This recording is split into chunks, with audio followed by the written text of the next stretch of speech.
Basta excess revenue.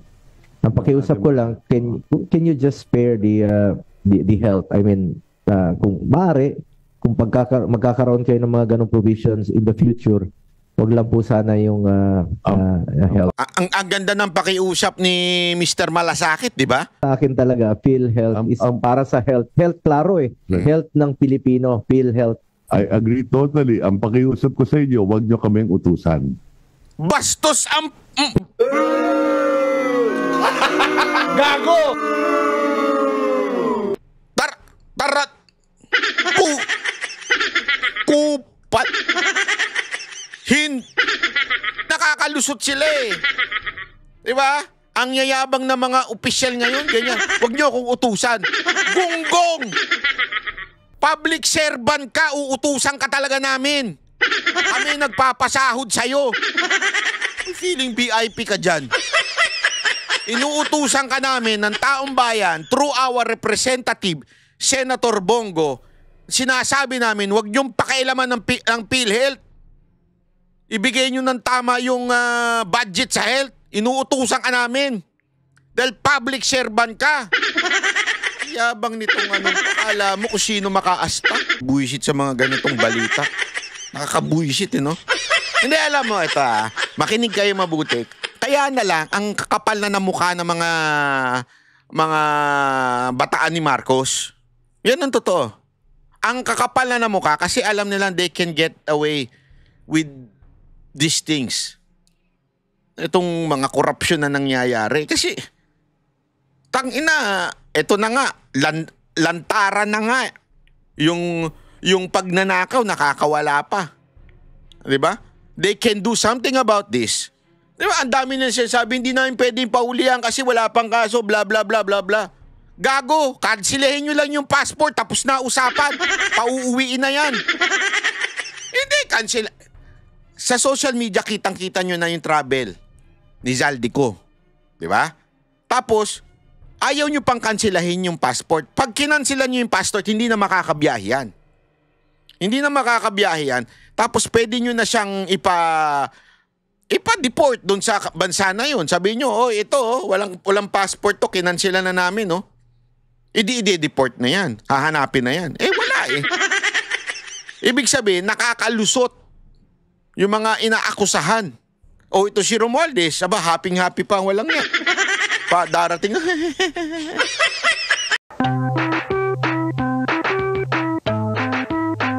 Pinipigilan, pilit na sinusubukang i-divert, talaga namang hindi maalis sa isipan ng mga Pilipino na napakaraming ninakaw na mga nasa gobyerno at talaga naman naggagalaiti na ang mga mamamayang Pilipino. Grabe talaga. Ako nakakakita tayo ng ng mga maraming diversion na ginagawa, pero gayunpaman hindi nila maloloko mga Pilipino kahit anong gawin kasi ito judgment na mismo galing sa ating Panginoon. Kita nyo naman yung bahana yan. Diba yung palang panahon ni Marcos na nagmalaki siya na may 5,500 na flood control, kinabukasan ay binagyo. Yun lamang po ay isang halimbawa na ang kumikilos ay langit na, ika nga. Ngayon po, bawat bagyo, langit na talaga ang kumikilos. Bawat lindol, walang ginagawa ang lecheng gobyerno na ito.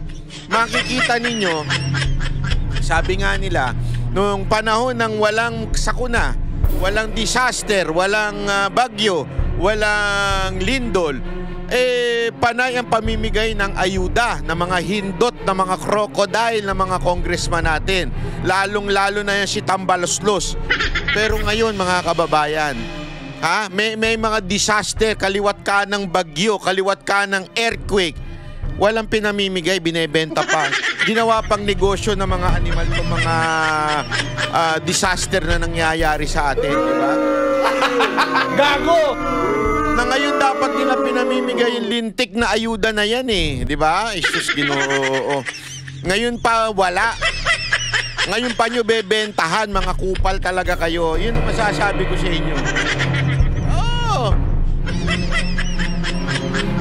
At ngayon, Ang kakapal pa ng mga animal na to, kumakangiti. Kasi ngayong araw na ito, etong si Speaker Romualdez ay humarap sa ICI. Akala mo naman, yung mga media tuwan-tuwa. Tuwan-tuwa ba kayo dahil bayad kayo o tuwan-tuwa kayo dahil pag maganda ibabalita ninyo, may bonus na naman kayo kay Martin? Ako nagtatanong lang Tuwan-tuwa pa kayong mga ulul kayo. Akala mo naman may magagawa yung ICI na yan. Alam nyo ba yung lintik na ICI na yan? Wala namang kapangyarihan magpakulong yan. Alam nyo ba? Alam nyo ba na wala naman silang kakayanang gawin yan? Alam nyo ba na hindi nila man pwedeng ikulong si Romualdez? Alam nyo ba wala silang pwedeng ipakulong na congressman tsaka senador? Kaya isang katarantaduhan po yung ICI na yan. Ang pwede na nga lang sanang mangyari ay yung maging lantad sa publiko yung mga korupsyon na ginawa nito mga hindot na to. Kaya lang, itinago nyo pa. Ay, naku talaga. Gago! Kayo na lang naglolokohan pa kayo, itigil nyo na yan.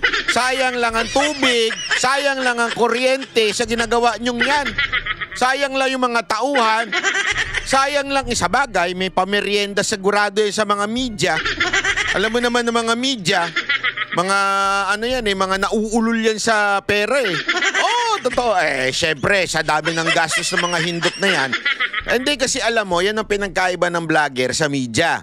Bakit? Sabihin nila yung media daw, aral, hindi yung totoo yan. Media lang yan. Yung mga media na yan, matindi kasi ang overhead expenses niyan may opisina pinatatakbo yan, may mga sinasahurang walang kwentang mga empleyado yan. Yung mga yan, alam naman po natin, ang taas ng kanilang gastusin. Kaya kailangan nilang bawiin yan Binabawi nila yan through one, humuhut yung mga yan sa mga politiko. Pangalawa, through ads sa kanilang telebisyon na kung saan sinesensationalize nila. Kaya nga madalas pa rin din nyo napapansin na nahimik na si Pangulong Duterte, nakakulong na doon. Ang lagi pa rin nilang lintik na topic si Duterte. Kasi pag si Duterte, mataas ang ratings. Pagka si Marcos, walang nanonood. Kaya ganyan kailangan nila ng ratings for their ad. Alam mo nga, kaya nga malaki kasi yung gastusin nila At least ang mga vlogger walang gastos, mikropono lang, tapos sa computer, ganun lang. Yun lang ang kanilang gastos, di ba?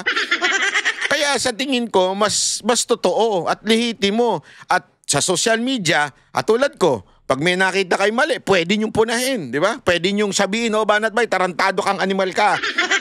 Wala ang kwenta, malito sinabi mo, ganyan-ganyan. At ako mismo makakabasa nun. Ako mismo makakakita nun. Hindi katulad ng mga broadcaster, mga news. Di ba? Hindi naman natin pwedeng sisihin yung mga news anchor o yung mga news reporter kasi ang gumagawa naman ng news niyan sa loob din Sila'y taga-balita lang tapos chachap-chapin naman sa newsroom. Ang kumikita naman dyan, yung station manager. Di ba? Gago! Sa tingin ninyo, hindi ako huwag nyo sisisihin yung mga reporter, huwag nyo aawayin niya, mga tauhan lang yan. Ang talagang bayaran dyan yung mga nasa loob ng newsroom. Binabati ko yung mga nasa newsroom Limpak-limpak na kasi marami akong kilala dyan, mga executive, naka-sports car na ano lang yan, nasa news lang yan wala naman silang kinikitang iba. Magkano lang ang sahod niya, mababa pa sa 50. Pero naka-sports car. Kasi nga, may ganun. Hindi, kaya nga yung iba, pansinin ninyo yung iba mga media, nagbablog na rin kasi mas malaki naman talaga ang kita kasi diretso. Bakit mas malaki? Kasi nga, diretso. Wala nang dinadaanan. Tax lang, binabayaran sa YouTube, binabayaran ng tax sa Google. Tapos, doon na yun na lang yun. Wala nang middleman. Kasi sa mga sa news, ang dami pinapasahod. So, latak na lang napupunta dun sa iba, sa mga empleyado. Underpaid, wala pang yung iba dyan, wala pang mga benefits. Binabati natin yung mga cameraman na pinaglaban natin nun sa ABS-CBN hanggang ngayon wala pa rin kayong benefits.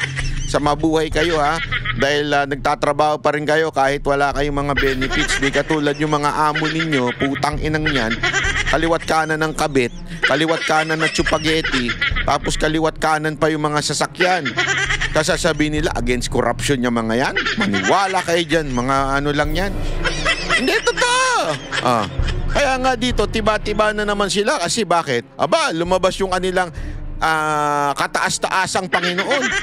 Eto, lumabas si Romualdez dito sa ICI. Ang humarap si dating Speaker Martin Romualdez sa Independent Commission for Infrastructure.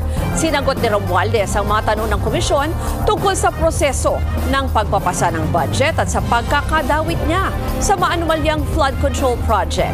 At live mula sa Taguig City, nasa frontline ng balitang yan si Gerard de la Peña. Gerard, ano ba ang mga naging pahayag dyan sa ICI ni dating House Speaker Romualdez?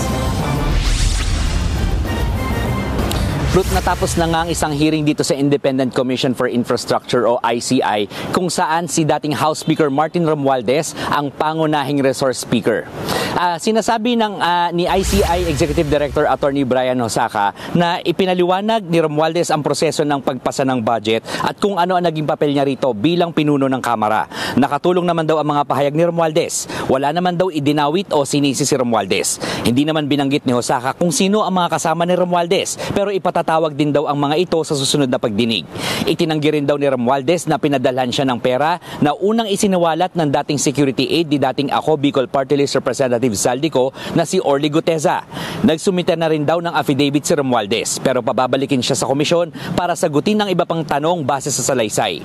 Nagpasalamat naman si Romualdez sa pagkakaimbita sa kanya ng ICI. Handa rin daw siyang bumalik kung kinakailangan. Narito ang pahayag ni Romualdez. I'm very glad that I was invited to the ICI to share my personal knowledge. Titigil ko na yung metformin ko at saka yung Ozempic ko.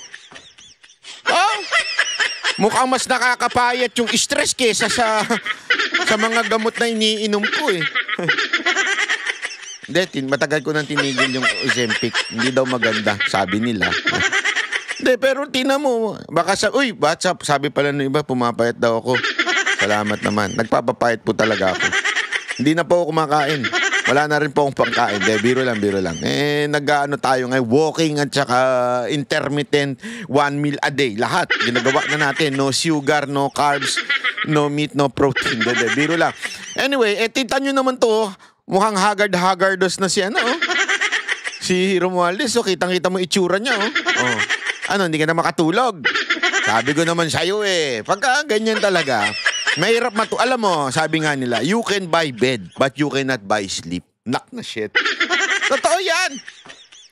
Ako, pag pumupunta ako sa ibang bansa, di ba, gaganda nung, siyempre, hotel ka matutulog ka, gaganda, di ba? Lalong-lalo na yung hotel ko dyan sa may Paris. Yeah, salamat, Semenay, salamat, Pastor. Yung hotel natin yan sa Paris, napakaganda, pero kita mo naman, pagbukas mo ng bintana, shit, Eiffel Tower, saka nakakita. Partner na lang na nakahubad ang kulang Talaga nakahubad. Sa mga pelikula, di ba ganun? Sa Eiffel Tower, tapos yung babae tumitingin-tingin sa Eiffel Tower, tapos nakahubad lang, ganun. Hindi, ganun yung hotel ko sa Paris Pero yung kama, sarap. Pero iba pa rin talaga yung kama mo sa bahay mo. Ika nga. At iba pa rin talaga yung kama mo sa bahay mo na meron kang kapayapaan sa puso. Na wala kang dinehado, wala kang niloko, wala kang ninakaw, wala kang, alam mo yung inaapakan na tao. Mas masarap yun. Tapos kahit banig lang ang higaan mo, mas masarap yun. Kesa yung nasubukan nyo ng ma-stress. Yung may kaaway. Hindi, ito. Yung may kaaway, yung nag-away kayo ng asawa nyo, naglukuhan kayo ng jowa ninyo, tapos o kaya naman meron kang inutangan na hindi yung pa binabayaran. Di ba? Yung mga ganyan-ganyan. Di ba? Ang hirap matulog niyan. Unless makapal ang mukha mo. Unless katulad ka ni Marcos, sobrang kapal na mukha, nakakatulog pa. Ewan ko kung ano ginagamit to, nakakatulog yung animal na yun. Di ba? Eto, mukhang di na nakakatulog to. Tingnan yung itsura, Hindi, alam mo, si Dada, ginagawa niya ng lahat ng pagtuturok, lahat ng ginagawa sa kanya nung ano yun? Ewan ko kung ano yung pinopromote nilang pampapayat. Ginagawa na nila. Hindi naman siya pumapayat ng ganyan. Eto talaga, kahit lobo-lobo na, bonjing na nga ang tawag ni Amy Marcos sa kanya, pumayat ng ganyan. Stress yan, Brad. So, kumbaga sa ngayon po, it's about facts and evidence and hindi lang political noise or speculations. Kaya the ICI commissioners were able to ask me many questions and I was able to answer it. Medyo napalinaw no kung ano yung naging role niya or role ng mga kasamahan niya sa pag... Wala! Anong malinaw? Sa inyo lang malinaw! Wala naman kaming alam. Nadinig ba namin yung sagot niya? Tinanong nyo ba siya ng tama? Baka nagbulahan lang kayo dyan sa loob eh. Baka nagkapi-kapi lang kayo dyan eh. Baka, oy, paano ba sa atin dyan? Baka ganunan lang kayo dyan sa loob eh. Anong malay namin? Ibukas nyo kasi yung pagdinig nyo dyan. Ginawa nyo kaming gago eh. Di ba? Nagago na nga kami ng gobyernong to, tinatago nyo pa. Ilabas nyo. Hindi, alam mo, pasensya ka na, Mr. Brian Osakaw. Hindi naman ako nagdududa sa'yo. Pero kaduda-duda na nga yung mga pagdinig na nangyayari dyan. Diba? Kaduda-duda na nga yan. Tapos, hindi nyo pa ilalabas sa publiko yung pagdinig dyan. Anong katarantaduhan yan, sir? Hindi, sorry pero hindi naman siya nangaano tayo, pero nangaano na nga. Gawa ng budget, no? So, these people, we will be inviting soon to shed light on their participation also in the budget preparation, which also pertains to the alleged anomalous flood projects. Bukod dito, humarap din sa komisyon si Budget Secretary Amenna Pangandaman. Ito ay para ipaliwanag ang proseso ng... Kahit sino pa humarap dyan, kahit si Satanas pa humarap dyan, wala kaming pakialam. Hindi nyo na may pakita sa amin kung ano nangyayari sa loob. Paano namin sasabihin na yan ay maayos na pagdinig, maayos na investigasyon? Kung wala naman kaming access, ano to? Tangina, bilyon-bilyon ng nanakaw, tangina, trilyon-trilyon ng nawala. Ghost project lahat, tapos ayaw nyo ipakita sa amin? Ano yan? Ghost investigation? Ano to? Ang budget ng Pilipinas ay hawak lang ng 2 tao. Malinaw yan. 2 tao lang. Naglolokohan tayo eh. Budget mula sa pagpapanukala ng mga ahensya hanggang sa maipasa ito bilang General Appropriations Act. Nagbigay rin daw ng ilang suhestyon ang komisyon para mas mapaayos ito ng DBM. Ruth, no show naman ngayon itong si dating ako Bicol Party List Representative Zaldico dito sa pagdinig. Tangina, no show na naman, tapos wala hanggang ngayon di pa kinakancel yung passport. Gago! Hoy, Zaldico, meron tayong hearing sa October 16. Huwag mong kakalimutan, ha? Pag hindi ka sumipot, ibig sabihin, bastos ka sa judge. Yan ang totoo. Hindi mo nire-respeto yung judge. Inakusahan mo ako na kung ano-ano, tapos di ka pala sisipot. Mahiya ka naman sa balat mo. Hindi, kasi dapat nag-akusa ka eh. Di ba? So, ikaw bilang sa depensa, meron kang karapatan na i-cross-examine through your lawyer yung mga nag-aakusa sa'yo. That's the due process. Yung inakusahan, pwede yun, trial by absentia, may tinatawag tayong ganun, okay lang yun. Okay? Pero yung nag-akusa, kailangan talagang sumipot. Kasi nga po, kailangan siyang tanungin, i-cross-examine dun sa mga akusasyon niya. Ang lakas ng loob mo mag-akusa, di ka naman pala aatin. Gago! Maya ka naman doon sa judge, ang bait-bait pa naman nung judge dyan. Hindi totoo, mapakabait po nung judge at saka ano siya, nang tawag doon? Fair. Tapos ganyan ka lang? Huwag ganun, di ba? Kung si Romualdez ang tatanungin, dapat daw lahat ng naiimbitahan ng ICI ay nararapat lamang na humarap sa komisyon. Ang sabi naman ng ICI, pag-aaralan pa nila yung susunod nilang gagawin kung dapat nga ba silang pumunta sa korte para humingi ng warrant of arrest laban dito kay Ko. Ruth. Gerard, bukod dun sa pahayag kanina ni Speaker, no, meron pa, ni dating Speaker, meron ba siyang information kayo dyan na nakuha kung meron siyang halimbawa may mga tinukoy na iba pang pangalan na posibleng dawit or iba pang mas specific na details? Kasi nga, di ba, hindi naman natin nakikita yung ongoing na hearing, no? Wala kasi tayong access dyan. Tama, Ruth, talagang mukhang walang pagbabago tungkol sa desisyon ng ICI na isa publiko yung mga hearing. Ano? Pero kanina katulad nga ng sinabi nitong si Attorney Husaka, may mga pangalan na binanggit itong si dating House Speaker Romualdez, pero hindi ito binanggit sa amin. At ang paglilito... Moro-moro lang yan. Anong pangalan? Siya na pinakamataas dun sa kamera. May papangalanan pa siya? Tapos ang susunod na sa kanya, sa kataas-taasan si Marcos na eh. I mean, yung under siya, ibig sabihin, masasabi nating merong siyang koneksyon na makapangyarihan. Yun lang. Posible naman Senate President, di ba? And speaking of the Senate President, di ba? Yan nga yung idinidiin nyo si Chis Escudero, di ba? Ano nangyari? Nga. Walang kwenta. Oh. Yung pala ngayon, ito mga kababayan, gusto ko lang i-point out to sa inyo ha. Napaka-importante kasi na i-point out natin ito eh. Anong ginawa nila kay Chis Escudero? Di ba? Anong ginawa nila?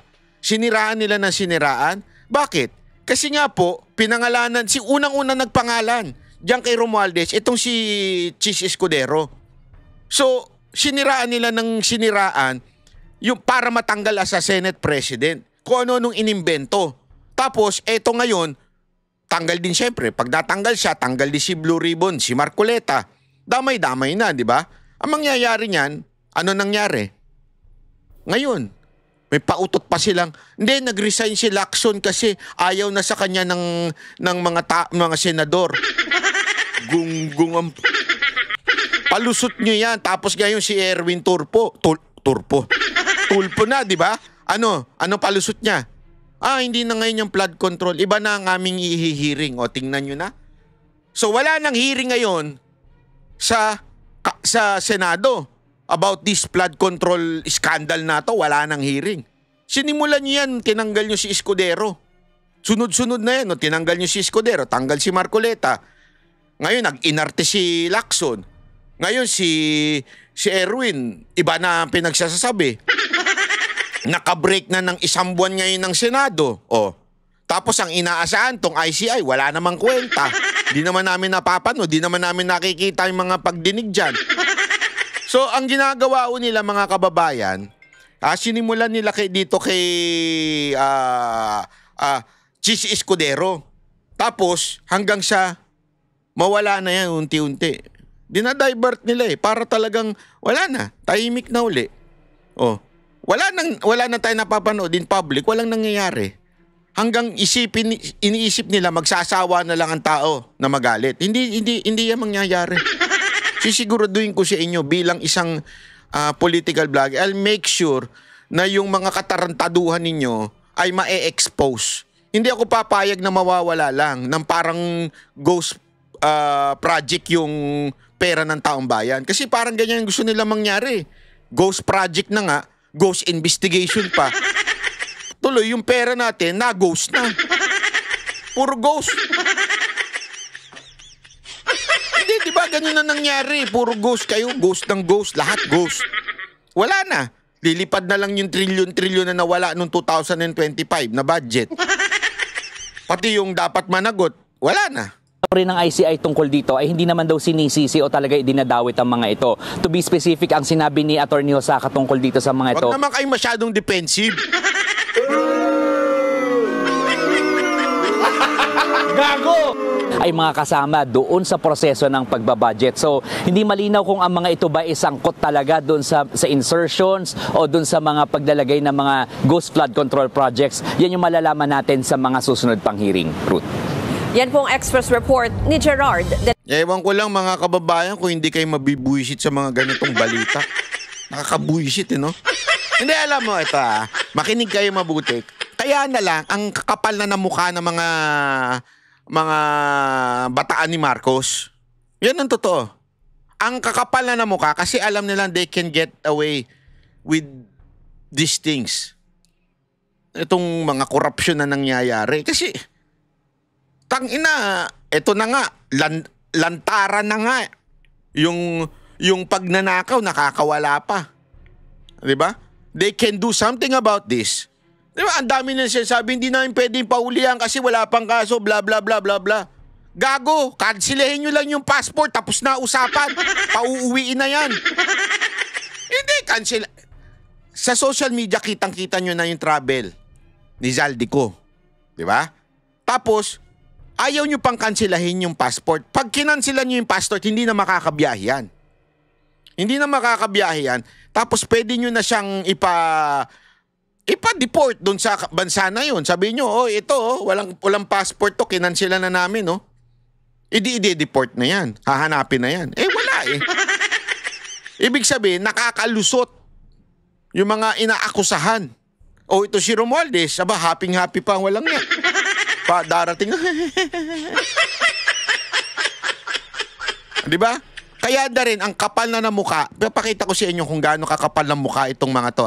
Eto, tingnan nyo, pag dinig ito sa budget deliberation ito, tingnan nyo kung gaano kakapal yung secretary ni BBM. Wala pong discretion ang ibinigay sa akin ng Basta excess mandate po. na yon. Mandate. Oo, maliwanag yung walang discretion na ibinigay. Basta excess revenue. Ang pakiusap ko lang, can you just spare the health? I mean, kung maaari, kung magkakaroon kayo ng mga ganong provisions in the future, wag lang po sana yung health. Ang ganda ng pakiusap ni Mr. Malasakit, di ba? Ang ganda ng pakiusap ni Sir Bongo eh. Kita nyo naman. Siya kasi, alam mo, itong maman to, hindi to mahilig sa politika. Hindi ito yung senador na hindi confrontational even if loyal sa Duterte ito. Hindi to confrontational. Ang kasi sa kanya, concern niya kung ano yung ikabubuti ng mga nasa baba. Kaya ako okay na ako doon eh. Kasi kita mo naman nagtatrabaho itong mama na to. Kasi marami nagsasabi na bakit daw hindi siya nakikipag-away. Hindi niya yun lugar eh. Hindi niya yun papel, ika nga. Ang papel niya to make sure that our people, lalo na yung maliliit, matulungan, especially sa health and sa sports. Yan yung kanyang advokasya talaga. Kita nyo naman ang sipag niyan. Siya gumawa ng Malasakit Center. Talagang yan ang pinaglaban niya noong panahon ni Duterte. Ngayon yung Super Health Center na sa mga barangay. Alam mo, kasi yan yung hindi makita ng mga iba na mayayaman. Kasi yung iba mayayaman, pag nagkasakit, pupunta na lang ako ibang bansa para magpagamot. Walang tiwala sa mga doktor natin dito. Di ba? Kasi may mga doktor nga naman dito na corrupt din. Hindi naman lahat. Marami dyan mga corrupt din na kontrolado ng pharmaceutical company na kahit wala kang sakit, re-resetahan ka. Ganun ka-corrupt sa Pilipinas eh. Inaabot na kahit mga doktor. Basta makalibre lang yan ng hotel sa Pilipinas o di kaya sa ibang bansa. Ganun ka-corrupt yung mga animal na yan. Ngayon, buti pa ito si Senator Bongo, gumawa ng mga bagay para to make sure na mapagamot yung mga kababayan natin. Yung mga health center, super health center sa mga barangay. Kaya concern niya yan. At napakabait ng kanyang approach dito sa, supposedly senador ka ha, pwede mong hindi pala bembangin. Pangit. Pwede mong banatan yung secretary dyan eh. Sa susunod naman, wag nyo naman tanggalan ng PhilHealth. Pwede mong ganunin yan eh. Pag pumalap, i-contempt mo, di ba? Pwede mong anuhin yan kung talagang gago. Pero ang bait to ni Senator Bongo. Pero tingnan mo itong sekretary na to. Napamura ako. Napamura talaga ako. Napakinggan ko to eh. Kung wala na, di na rin tayo papayag dito sa Senado ng ganon. Yan ang Di na rin tayo papayag. Kita mo, nagsasalita pa, daldal tong sekretary. Kung hindi nga rin namang, ayoko talaga. Ayoko. Pero ibig ko pong sabihin, kung meron man pong mga ganong provision na makita kayo, kindly spare the health. Tinan mo ang kindly spare the health. Kasi para sa akin talaga, PhilHealth is para sa health. Health, klaro eh. Health ng Pilipino, PhilHealth. I agree totally. Ang pakiusap ko sa inyo, wag nyo kaming utusan. Bastos ang... Gago! Tarat! Kupat! Kakair... Alam mo, sekretaring at... Utak. Secretary, makinig ka. Utusan ka. Public servant ka. Servant. Huwag kang yayabang. Ano, VIP ka rin katulad nung yung undersecretary. Kaya ang yayabang na mga ano ngayon eh. Kasi nakakalusot sila eh. Diba? Ang yayabang na mga opisyal ngayon, ganyan. Huwag niyo akong utusan. Gunggong! Public servant ka, uutusan ka talaga namin. Kami nagpapasahod sa'yo. Feeling VIP ka dyan. Inuutusan ka namin ng taong bayan through our representative, Senator Bongo. Sinasabi namin, huwag niyong pakialaman ng PhilHealth. Ibigay niyo ng tama yung budget sa health. Inuutusan ka namin. Dahil public servant ka. Yabang nitong ano, alam mo kung sino makaasta. Hoy, wala ka na lang 3 taon dyan sa posisyon mo. Bababa ka na. Sisiguraduhin ko hindi ka maboboto sa Senado. Ay, sisiguraduhin ko yan. Di na nga nanalo yung anak mo eh. Sisiguraduhin ko yan. Napakayabang nito. Hindi totoo to, mga kababayan. Public servant yan eh. Hindi dapat nagsasalita ng ganyan. Di ba? Nakakabuisit, mga kababayan. Hindi tama yan. Hindi ho tama yung ganyang klaseng asal. Kaya na lang kita nyo yung undersecretary ng LTO. Mamaya pag-uusapan natin yan. Tang-inang yan. BIP. Puro ganun ng kagaguhan. Hindi. Alam mo, ako po. Hindi tama yung ganung klaseng asal. Hindi, pakita nga natin yung BIP na yun. Lintik na yan. Kasi nakakabuisit eh. Ito, ayan. Ayan ha? Mga BIP kami. Lintik kayo. Anong BIP kayo? Including BBM. Nagkakaso rin. Ito mga record. Bongbong Marcos sued for plunder over pork barrel scam. Nako. Ang liwanag po dito, siya ang nademanda noon. Kasama pala daw siya, di umano siya na polis, tapos wala lang din. Gago! Tangina, naging presidente pa. Hayop talaga, oo. Wala nangyari. 200. The group cited Marcos special allotment orders that panel 205 million of Marcos paid up to the Bogus Foundation Social Development Program of Farmers Foundation. Oh, grabe yung Bogus Foundation. Nako, Marcos! Kinanaka ngayon ni Chabet. Meron ka pala mga Bogus Foundation. Oh. Sana bumili ka na lang sa Dior, sa mga Bobby Brown, di ba? Sa MAC.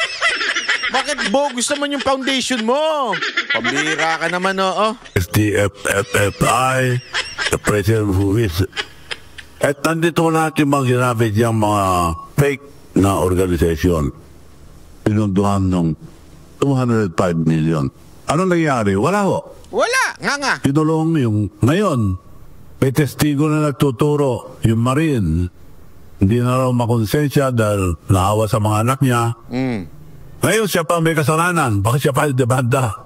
Sus! So, wala na po mangyayari sa atin. Wala na. Dapat testigo siya, protektahan na siya at idemanda na yung mga tinabi niya ron. Wala, binaliktad nila, siya pa idemanda. Ganun po ang sistema natin ngayon. Nakakatakot po. Grabe, no? Walang nangyayari na sa ating bansa. Wala talaga. Kung matolerate itong sistema na ito. Diversionary tactic lahat ang ginagawa. Tinaimbestiga lahat ng mga kasama niya ngayon. Siya lang ang bida. Pinalaglag na lahat. Basta, wag na lang siya. Pag umabot sa kanya, laglag lahat. Tapos na ang term niya. Wala na. Nga na tayo. Kilala mo si Presidente. Anong mensahe mo sa kanya? To BBM.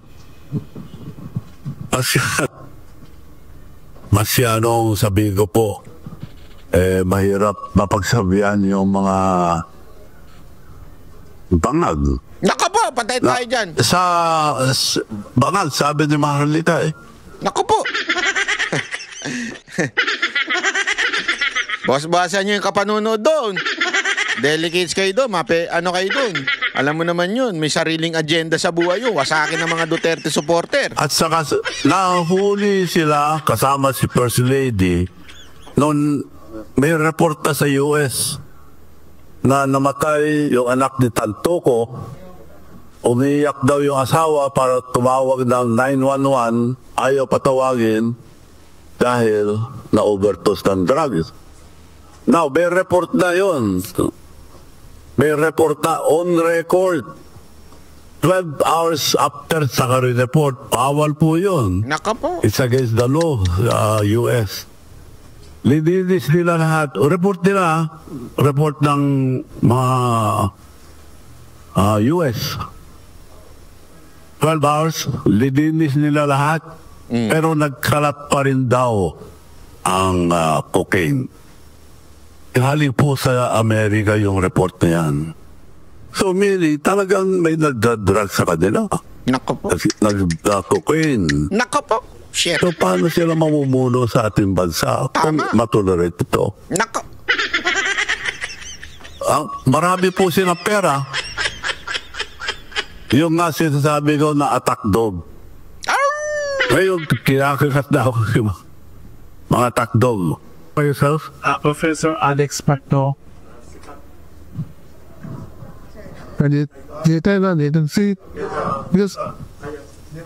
Wilson from Philippine Star. Governor, there are reports saying na may mga tao daw gusto gawing state witness si Speaker Martin Romualdez. Anong reaction ninyo sa mga reports lumalabas na yung controversial suggestion daw na gagawing state witness daw ang Speaker of the House? Niloloko na taong bayan. Siya ang main principal na karakter dito. Siya ang may kasalanan na lahat. Sa investigasyon nila, doon na nandun na lahat ang pera. Yung ibang state witness. Payag ba tayong paggago? Di naman gago lahat ng Pilipino. Pag tayong bayag po, gagawin tayong gago. Yung state witness, yung mas lesser ang kasalanan. Hindi yung principal na. Sabi may lumabas daw na si parang na Mandoyan. Yun dito narinig ko na may lalabas ng solve na raw, may lalabas daw na testigo credible from Leyte. Malaking tao. Yes. Sino malaking tao dun? Magandang umaga po, Manaw daw. Marami ko na yung best na kasama po ng eleksyon at saka yung kay Pacquiao. Ako po yung sa Vegas na kasama nila. Wow, sana all. I am representing Kababayan LA. Nandito po siya ako ngayon sa Pilipinas. Sana all nakakasama ni Chabit kay Pacquiao. Talaga sinabi pa ni Sir eh. Talaga ipinagyabang pa. Meron pong mga kwento-kwento doon sa Filipino community niya na baka daw magkaroon ng martial law ulit. Possible po ba yun? Oo. Babagsak din sila. We declare their martial law. Kasi daw po may intervention na naman tong mga Amerikano sa atin. So, babagsak sila. Sa Korea, ginawa na yan. Declare na martial law. Wala pa isang araw, tanggal na siya. So, ganun din mangyayari kagaya nung tatay nila, nag-declare martial law, natanggal din. Uli na po. Maraming salamat. Ayaw po Pilipino pa-handle ng martial law. Any questions? Wow, for the whole day lang? Yes. What your name? Morning, Gop. Bernard po. PMI News. Rob, you mentioned earlier na kailangan po natin ng revolutionary government. But before that, kailangan din natin ng puwersa majority ng militar. Sa tingin niyo po, Nakukuha na ba natin ang numero ng ating suporta sa militar? Sinabi ko na kanina dito ang duty ang mga military. May mga anak din sila. Siguro may tindahan naman nila. Kinabukasan ng mga anak nito ng mga general, mga colonel, lahat ng officials ng Armed Forces of the Philippines. Kinabukasan po ang mga bataan to. Ay, tindihan nila yan. Bali-bali lang kung matatakotin mga sundalo sa titsa. Hindi naman dapat patakot. At sa paglaban nila, katotohanan. Kasi may mahabang ginabihin ng work. Dahil na sa survey.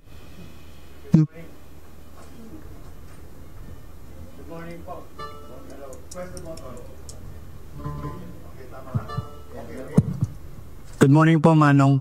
Manong, gusto ko lang po itanong sa inyo, yung ginawa nila si Senay, ano po ang comment ninyo dito sa ginawa ni Pampero Lacson na nag-resign sa investigating committee? Hindi ko po maintindihan din kung bakit nag-resign. Isa ang inaasahan ko na hindi siya ma-influensya ang mga graft and corruption. Kasi siya po nakita ng mga tao na maging hope ng para magkaroon ng justice about the flood control. Pero yun din akala ko no election dapat tuwan-tuwa ako na nanalo, binoto rin namin siya. Apo. Kung makisama siya sa administrasyon, that's another story. Siya nang mag-decide dyan. Pero di ko ninaasahan. Ang alam ko, independent-minded production. Kasi on the onset po siya ang very hot to pursue yung mga cases ng flood control. Suddenly, nag-iba. Ilo na tuliro na rin ako. Nangyayari sa ating bansa. Ano yung changes sa bagong ombudsman? May bang ombudsman sila? They assist controversial choice na ombudsman. Bago na upo, sinabi na niya, unahin niya si Duterte. Iko, dapat unahin niya yung priority yung mga nangyayari ngayon. Una raw gagawin, babalikan niya si Duterte. So, maliwanag yung message niya. Alinagay siya yan ni BBM for his own protection. Para mag-demand naman sa kanya, walang nangyayari. Kaya, kailangan natin ang ibang gobyerno.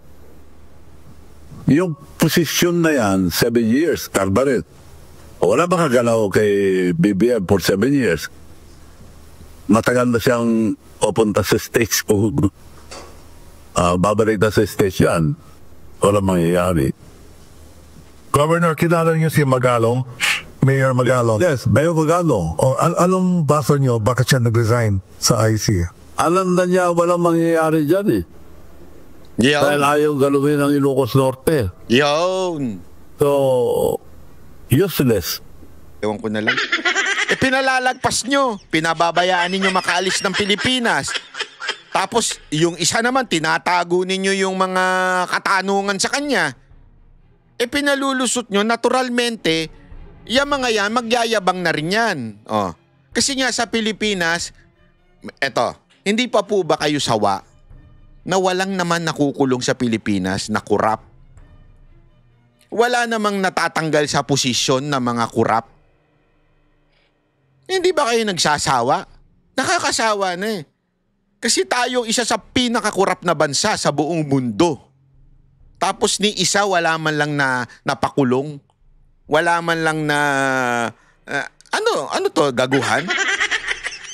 Tapos ito pa matindi Ito pa matindi. Nung pinanood ko to sabi ko, inang kapal talaga na mukha ng gobyernong ito. Lusot na sa Kamara ang 6.793 billion pesos na panukalang national budget para sa 2026. Pero ang ilang kongresista tutol sa aabot sa 243 billion pesos na naiwan pa ring unprogrammed appropriations. Nasa linya po ng telepono. Malinaw. 243 billion na unprogram na maaaring kuhanan ng pork barrel. Anong ibig sabihin ng unprogram? Unprogram, UN. Unprogram. Ibig sabihin po niyan, wala pa hong allotment kung saan ilalagay yan. Kasi nga, ang ginawa nila, tinanggal nila yung quote-unquote flood control sa DPWH ngayon. Tinanggal nila yan. Kasi nga, maingay. Kasi nga, napapabalitang ginagawang ghost project. So, tinanggal nila kuno. Sa kamera ito tinan mo kakapal ng mga putang ina mga buhaya talaga eh. Sa kamera yan. Tinanggal nila. Tapos, iniwan naman nila yung 243 billion unprogram. Oo, para lang hindi masabing merong flood control project na naman ng DPWH, ginawa na lang natin unprogram.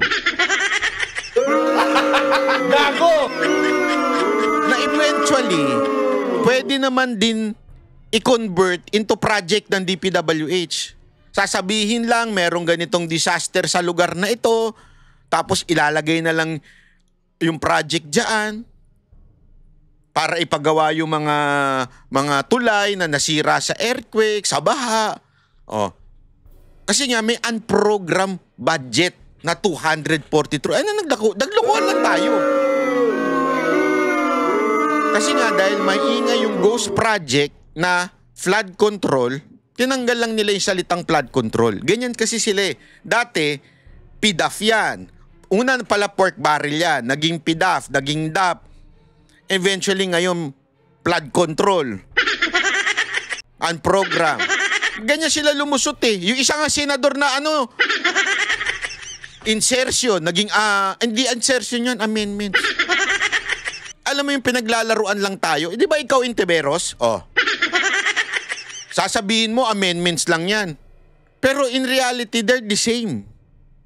Kasi amendments, pagka majority. Sabihin, pagka nasa side ka ni Marcos, amendments ang tawag. Pero pag nasa side ka ng kalaban o yung opposition, ang tawag insertion. Gago! Hindi, ano talaga ang nangyayari ngayon eh.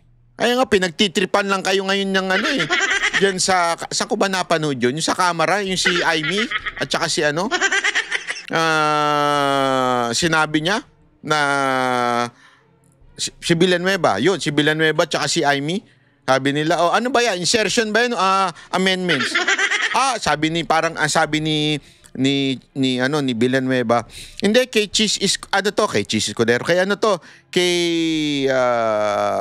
Gatchalian. Kay Gatchalian ba yan?